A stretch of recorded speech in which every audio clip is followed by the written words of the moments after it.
చదివిన చదివిన ఈ వాక్య భాగాన్ని ఈ మొదటి దినవృత్తాంతములు 22వ అధ్యాయం.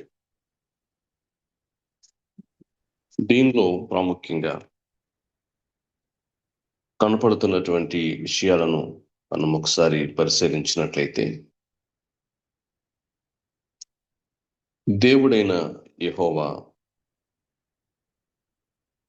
నివాస స్థలము ఇదే అని, ఇశ్రాయేలీయులందరూ అర్పించు దహన బలులకు బలిపీఠం ఇదే అని దావీదు సెలవిచ్చాడు.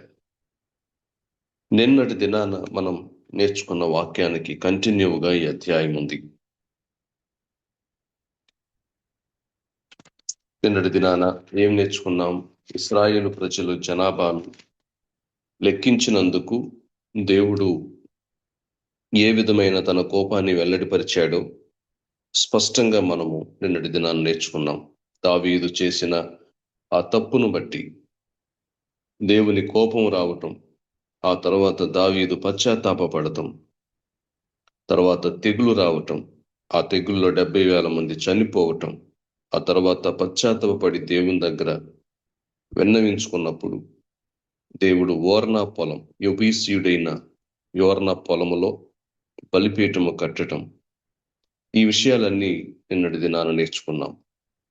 డబ్బులిచ్చి, ఉచితంగా కాకుండా డబ్బులిచ్చి ఓర్నా పొలాన్ని కొనుక్కుని ఆ భూమిని కొన్నాడు. తదుపరి కాలంలో ఆ స్థలంలో ఒక మంచి మందిరాన్ని కట్టడానికి దేవుడు అవకాశాన్ని ఇచ్చాడు. ఇప్పుడు కంటిన్యూగా ఎక్కడైతే ఓర్నా పొలంలో బలిపీఠము కట్టి దేవదూత దేవుని దగ్గర నుండి వచ్చిన దూత నుండి ఎలా తను కాపాడబడ్డాడో ఆ విషయాలన్నిటినీ కూడా మనం నిన్నటి దినాన చూశాం.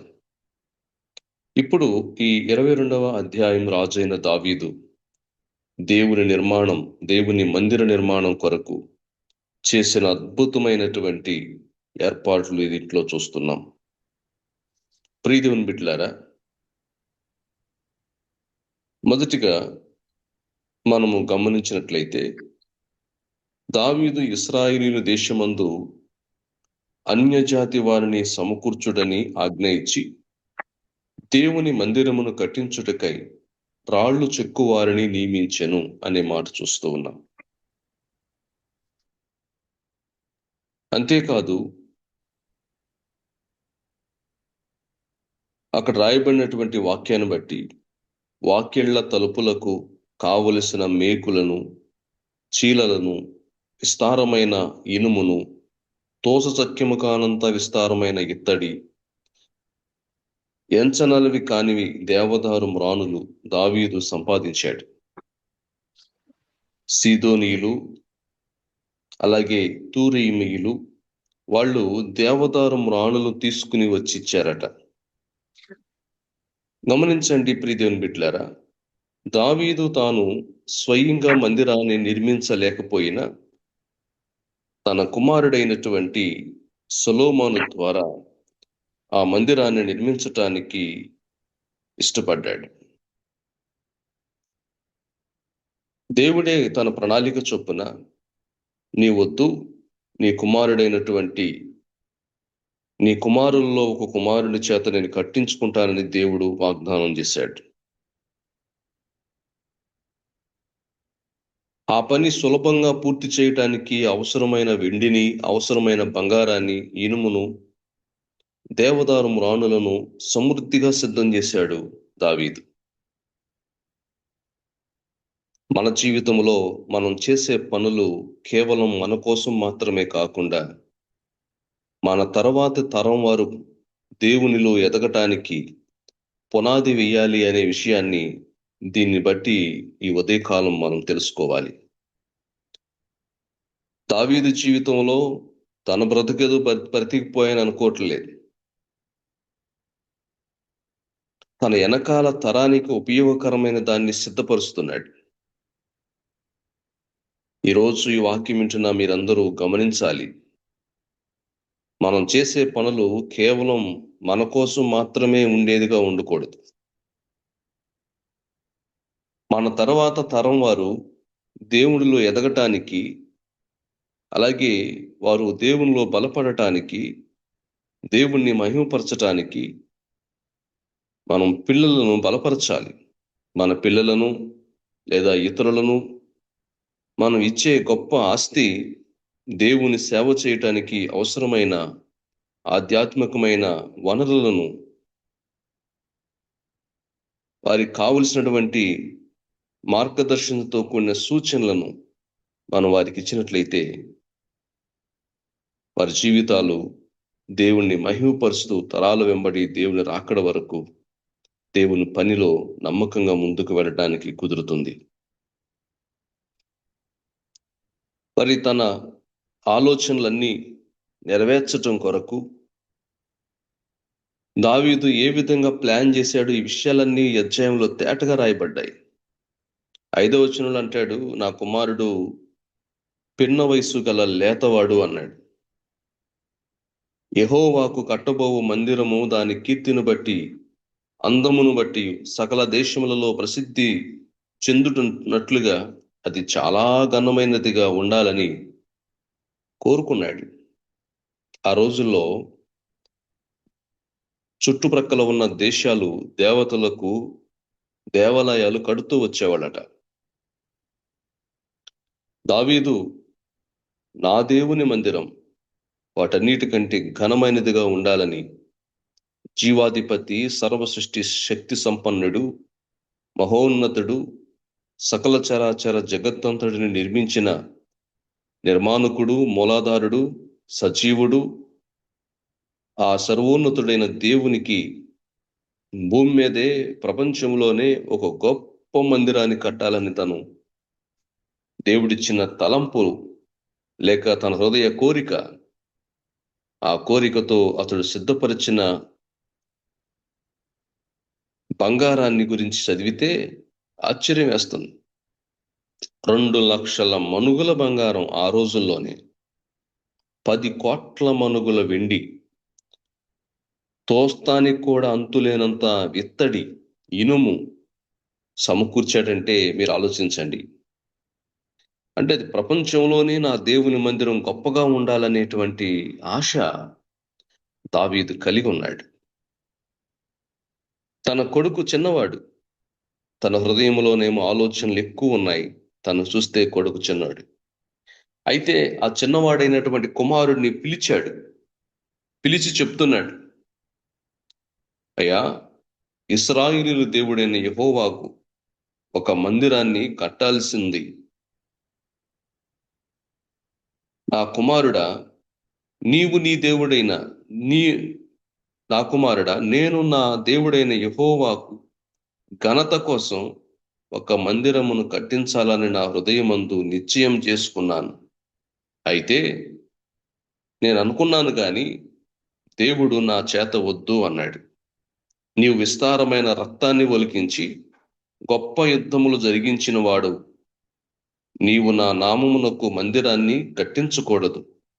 నా సన్నిధిని నీవు విస్తారముగా రక్తము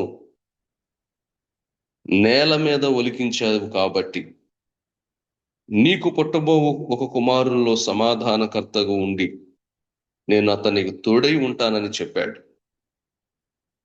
ఆ వ్యక్తివే నీవు. అతనికి సొలొమోను అని పేరు పెట్టమన్నాడు. అతని దినాల్లో ఇశ్రాయేలీయులకు సమాధానమును విశ్రాంతియు దయచేయుదునని అతడు నా నామమునకు ఒక మందిరమును కట్టించును. అతడు నాకు కుమారుడై ఉండును, నేను అతనికి తండ్రినై ఉండును. ఇశ్రాయేలు మీదికి అతని రాజ్య సింహాసనము మీదికి నిత్యము స్థిరపరచదని దేవుడు మాట్లాడాడయ్యా. నా కుమారుడా, యెహోవా నీకు తోడుగా ఉండునుగాక. నీవు వర్ధిల్లి నీ దేవుడైన యెహోవా నిన్ను గూర్చి సెలవిచ్చిన ప్రకారం ఆయనకు మందిరము కట్టించుదువుగాక.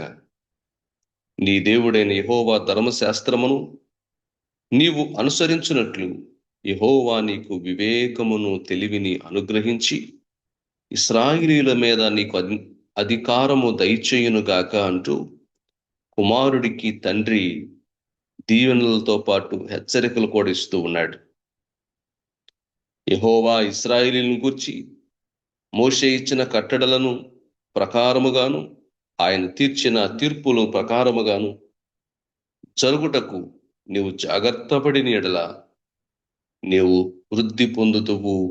ధైర్యం తెచ్చుకుని బలముగా ఉండు, భయపడవద్దు, దిగులు పడకుమని తండ్రి కుమారుడైన సొలొమోనుతో మాట్లాడుతున్నాడు. ఇక్కడ మాట్లాడుతూ ఈ అధ్యాయంలో తన కుమారుడికి చెప్తూ ఉన్నాడు. ఏమనంటే దేవుని చిత్తానికి లోబడమని చెప్పాడు. Submission to God's will. దేవుని చిత్తానికి లోబడి ఉండు. దావీదు దేవుని మందిరాన్ని కట్టాలని ఆశ ఉండేది, కానీ దేవుడు దావీదు యుద్ధాలు చేశాడు కాబట్టి, అతడు రక్తాన్ని ఒలికించాడు కాబట్టి, కత్తి చేత నేల మీద ఎన్నో వేల మందిని యుద్ధంలో తన రక్తం వారి యొక్క రక్తాన్ని ఒలికించాడు కాబట్టి నీ వద్దు అని చెప్పన్నాడు కట్టడానికి. అది ప్రస్తావిస్తూ ఉన్నాడు కుమారుడికి. నేను కట్టలేను, నేను కట్టకూడదన్నాడు దేవుడు. నీవు కట్టాలి. అది కూడా నీ పేరు చెప్పాడు దేవుడు. పేరు చెప్పాడు. సొలొమోను అనేటువంటి వ్యక్తితో నేను కట్టించుకుంటానని చెప్పాడు అని తన కుమారుణ్ణి ధైర్యపరుస్తున్నాడు. కొన్నిసార్లు మనం చేసే ప్రార్థనలకు దేవుడు కాదు అని చెప్పవచ్చు. దావీదు చేసిన ప్రార్థనకు దేవుడు కాదన్నాడు. మందిరం కడతానయ్యా అని ప్రార్థన చేశాడు, దేవుడు కాదు అన్నాడు. మన ప్రణాళికలను మనం మార్చుకోవచ్చు. అలాంటప్పుడు ఎలాంటి నిరాశ చెందకూడదు. దావీదు వద్దు అనగానే నిరాశ చెందలా. సరేలే ప్రభువా అన్నాడు. ఈ రోజున్న విశ్వాసులు కూడా అదే తెలుసుకోవాలి. మీరేమైనా చేస్తున్నారనుకో, సేవకుడు దేవుని ప్రేరేపణతో వద్దన్నాడు అనుకో, ఆగిపోండి. అంతేగాని పాస్టర్ గారు మమ్మల్ని వద్దన్నాడు, మేము చేస్తున్నాం కదా అనే మాట ఆలోచన ఎవ్వరూ కలిగి ఉండకూడదు.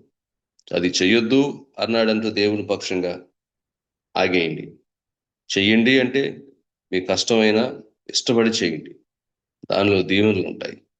దావీదు అదే చేశాడు. మరి కావలసిన మెటీరియల్ అంతా సమకూర్చాడు. చివరికి ప్రార్థన చేస్తే దేవుడు అన్నాడు, ఆలయం కట్టొద్దు అన్నాడు. నువ్వు కట్టొద్దు, నీ కుమారుల్లో ఒక కుమారుడని, అదే సొలొమోను అని అతనికి పేరు పెడతావు. ఆ పేరు పెట్టిన ఆ సొలొమోనుకి నేను జ్ఞానమిస్తాను, తెలివినిస్తాను. అతడు నాకు కుమారుడిగా ఉంటాడు, నేను అతనికి తండ్రిగా ఉంటాను. నేను అతని సింహాసనాన్ని నిత్యము స్థిరపరుస్తాను అని దేవుడి యొక్క వాగ్దానం కూడా అతని పక్షంగా ఉంది. ఆ వాగ్దానాన్ని బట్టి పరలోకంలో దేవుడు ఇచ్చిన వాగ్దానంతో సొలొమోను కూడా దావీదు కూడా తన కుమారుని దీవించాడు. అయితే ఇక్కడ మనం నేర్చుకోవలసిన అంశం ఏంటంటే, మన ప్రార్థనలు చేసిన తర్వాత దేవుడు కొన్నిసార్లు కాదు అంటాడు జీవితంలో. వద్దు. ఎప్పుడైనా పట్టించుకుంటున్నారా? ఏంటిది, ప్రార్థన చేసాము, ఇన్ని నెలల నుంచి ప్రార్థన చేస్తున్నాం, అసలు దేవుడు మన ప్రార్థన వింటలేదు అనుకుంటాం కొన్నిసార్లు. కొందరితోనేమో డైరెక్ట్ గా మాట్లాడి చెప్తాడు, పాస్టర్ గారిలో నుంచో లేకపోతే వాక్యంలో నుంచో కళ ద్వారానో దర్శనం ద్వారానో దేవుడు మాట్లాడి చెప్తాడు. కొందరికైతేనేమో నిశ్శబ్దంగా ఉంటాడు. కనిపెట్టండి. మనం దేవుని చిత్తానికి లోబడటం అనేది అవసరం. Submission to God's will. దేవుని చిత్తానికి మనం సబ్మిట్ చేసుకోవాలి. మనం దేవునికి లోబడాలి. అప్పుడే దేవుడు తన చిత్తాన్ని మన పక్షంగా ఉంచుతాడు. దావీదు ఎక్కడా కూడా వద్దు అనగానే ఆగిపోయాడు. సంపద లేకొద్దన్నాడు ఆ దేవుడు. విస్తారమైన సంపద. ఆ రోజుల్లోనే మరి 2 లక్షల మనుగుల బంగారం అంటే మాటలు కాదు కదా. ఈ రోజున మార్కెట్ వాల్యూ అయితే ఎన్ని కోట్ల రూపాయలు ఆస్తి అది చూడండి. అలాగే 10 కోట్ల మనుగుల వెండి అంటే ఈరోజు మార్కెట్ రేట్లలో చూస్తే ఎంత వాల్యూ. అంటే దీన్ని బట్టి ఆ రోజుల్లో కూడా మార్కెట్లో అంత వాల్యూ ఉంది బంగారానికి కానీ వెండికి కానీ. ఇత్తడి, ఇనుము ఇత్తడైతే అది చెప్పనవసరం లేదంట. అంత లెక్కలేనంత ఇనుము ఇత్తడి ఉందట.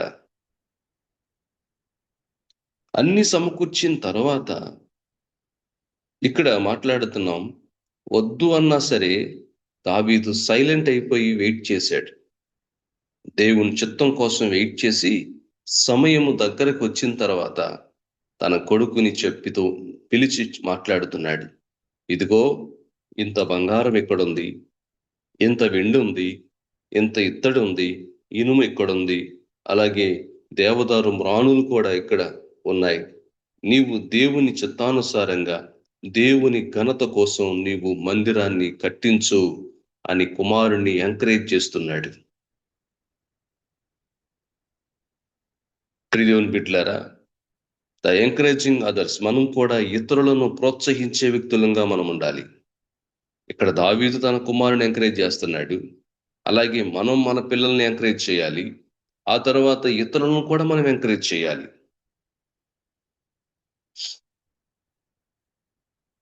దావీదు సొలొమోనుకు కేవలం ఆ సామాగ్రి మాత్రం ఇచ్చేసి నీ తిప్పలను పడు అని అనలేదు.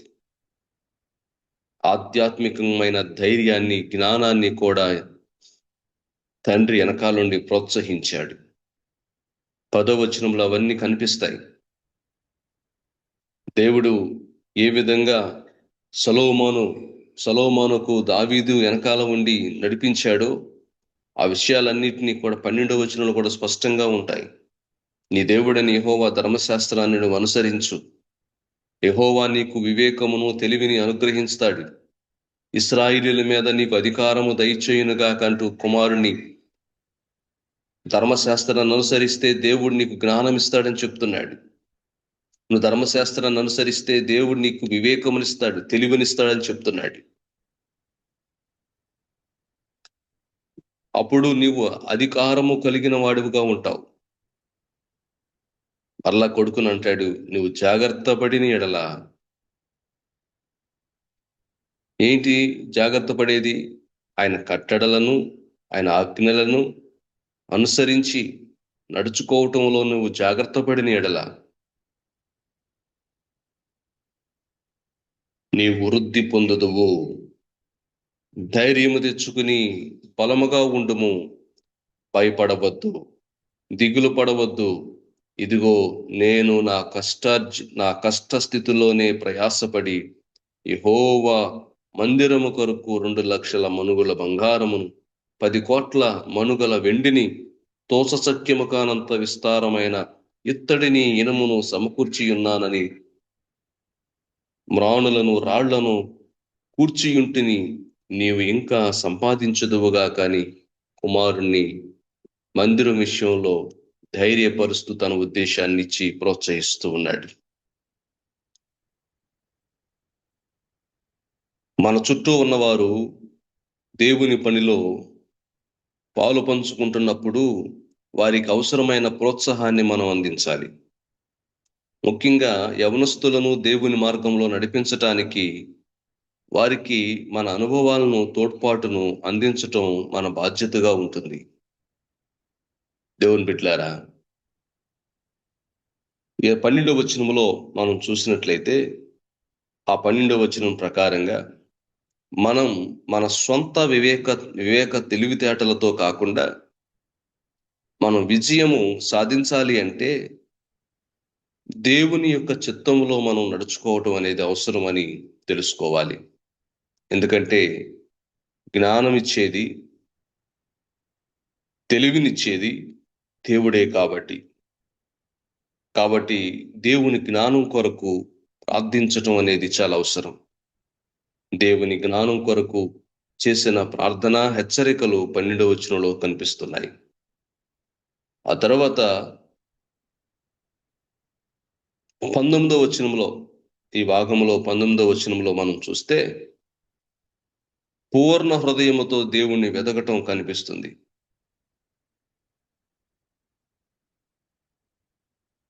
పూర్ణ హృదయంలో. ఈ అధ్యాయం చివరిలో దావీదు నాయకులందరినీ ఒక ముఖ్యమైన సందేశాన్ని ఇచ్చాడు.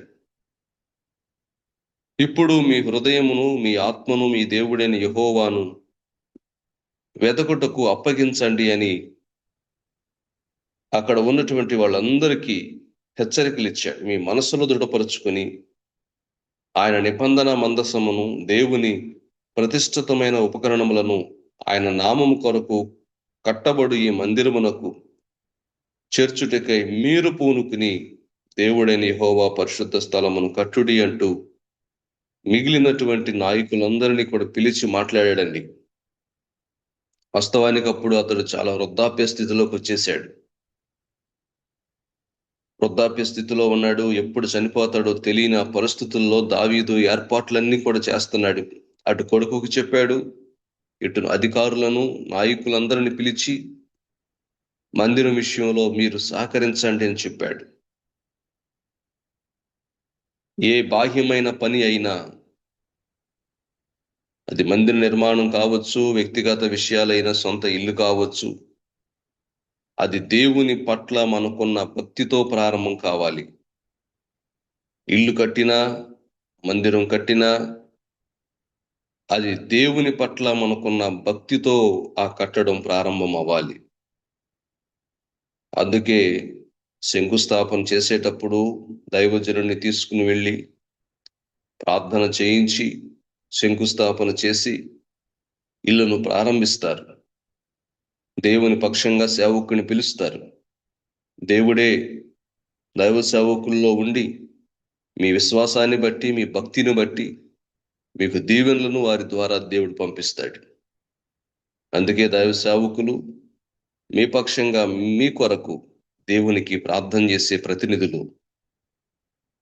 ఇక్కడ దేవుని పట్ల తనకున్న భక్తి విశ్వాసాలతో మందిరాన్ని పునాది వేశాడు.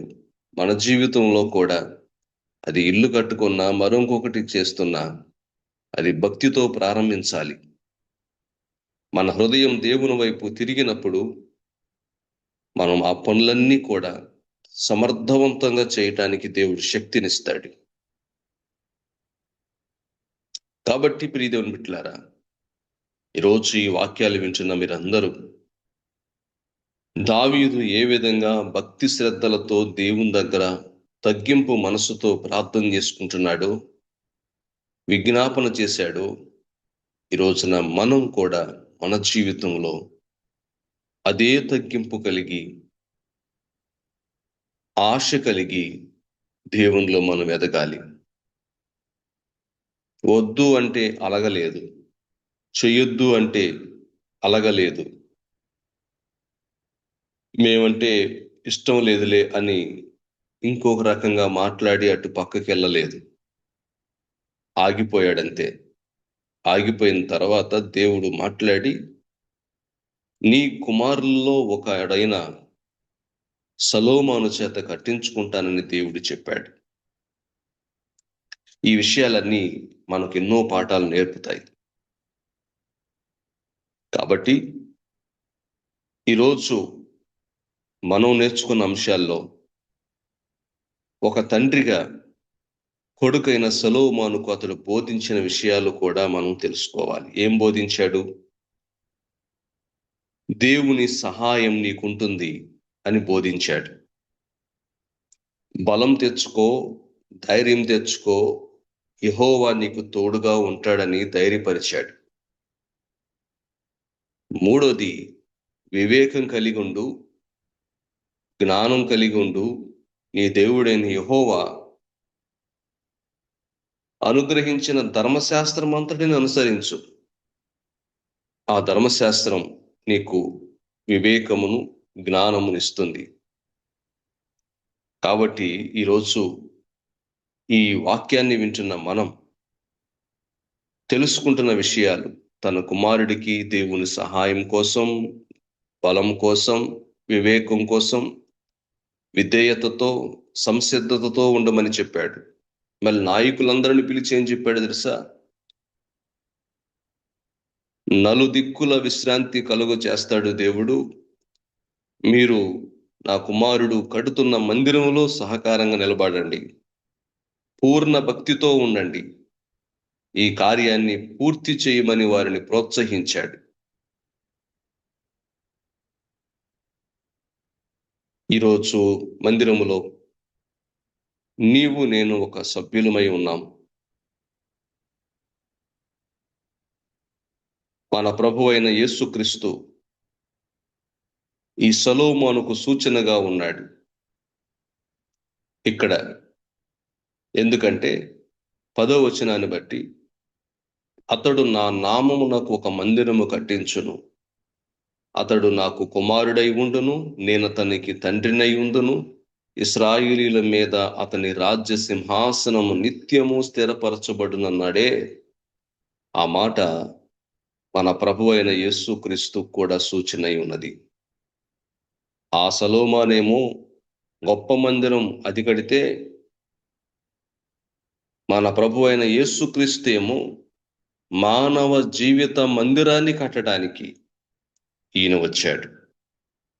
అందుకే దేవాలయాన్ని పడగొట్టి 3 దినాల్లో లేపు 3 దినాల్లో కడతానని ప్రభు చెప్పాడే.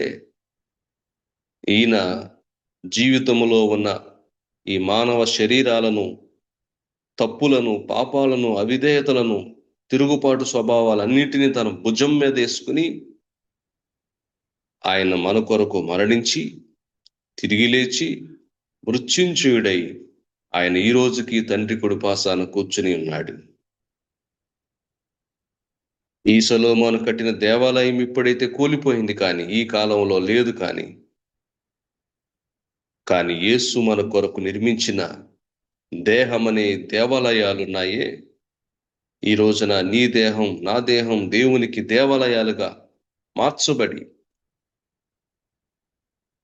దేవునికి ఒక విలువైనటువంటి ఆభరణాలను ధరించుకుని, ఆ సుగుణాలనే ఆభరణాలు, భక్తి అనే ఆభరణం, పరిశుద్ధత అనే ఆభరణం దేవుని ఎదుట ధరించుకుని ఆయన్ని పొగడుతూ, ఆయన మహిమపరుస్తూ, పాడుతూ, ప్రార్థిస్తూ, ఆయన ప్రజలతో కలిసి దేవుణ్ణి ఆరాధిస్తూ ఒక మందిరంగా, కదులుతున్న మందిరంగా, సజీవమైన మందిరాలుగా, సజీవమైన రాళ్లుగా, జీవాధిపతి అయిన దేవుని ఆహారాన్ని భుజిస్తూ నమ్మకంగా కొనసాగే బిడ్డలంగా ఈ రోజున మనం ఒక ఆలయాలుగా దేవుడు కోరుకుంటున్నాడు.